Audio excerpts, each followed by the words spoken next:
जय सियाराम. आधुनिक तंत्रज्ञान आहे म्हणून तरी थोड्या बऱ्यापैकी शेती परवडती बघा. नाहीतर इतके तणाचे रानं खुरपणं इतकं सोपं नाही. कारण आम्ही आता 1 एकर पलीकडे पेरू रोटर करून घेतला आहे त्या छोट्याशा ट्रॅक्टरनं. तर त्याला अक्षरशः एक 80 ते 70 बाई लागली असती.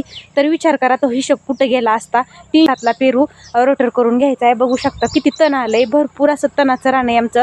म्हणजे किती वेळाभर त्याला करा, खुरपा, तण काढा, तेवढं तणच येत राहते बघा. तर आज आता इकडं चालू करायचं आहे. आणि आभाळ तर भरपूर असं आलं आहे. 1-2 दिवस पाऊस नाही आला का मग रान एकदम छान आणि काळं होऊन जाते बघा आमचं. हा छोटासा पॉवर टेलर आहे बघा. आणि खूप चांगल्या प्रकारे म्हणजे की माणसांकडची सगळी मेहनत वाचते. आणि पॉवर टेलर इतकं म्हणजे चांगलं रान करते, अक्षरशः खुरपून सुद्धा इतकं रान चांगलं होणार नाही. आणि रान एकदम खोलून असं म्हणजे रोटर केलं जातं आणि खूप छान प्रकारे रोटर होतं. हे पॉवर टेलर खूप बागेसाठी उपयुक्त आहे. तुमच्याकडे पण आहे का असं कमेंट करून नक्की सांगा.